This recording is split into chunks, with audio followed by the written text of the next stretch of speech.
بسم الله الرحمن الرحيم.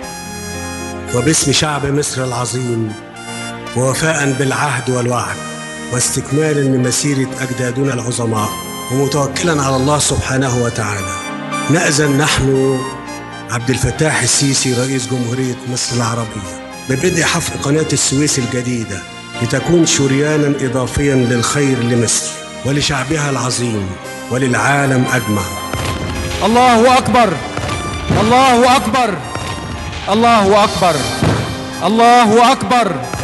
ها هو الرئيس عبد الفتاح السيسي ومعه زهور وزهرات مصر وأبناء القوات المسلحة يبدأون مجدا جديدا.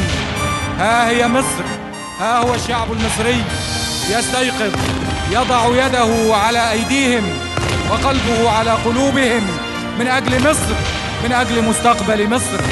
ها هي مصر رغم الإرهاب، رغم كيد الكائدين، رغم حرب التكفيريين، رغم مؤامرة الإمبرياليين. ها هي مصر تعود مصر. وأهلا بالمعارك، أهلا بمعارك التعمير، أهلا بمعارك البناء، أهلا بالعرق من أجل مصر. نموت ونموت وتحيا مصر.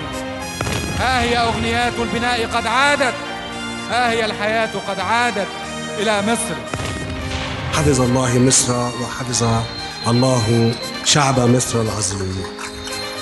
وتحيا مصر، وتحيا مصر، وتحيا مصر. تحيا مصر.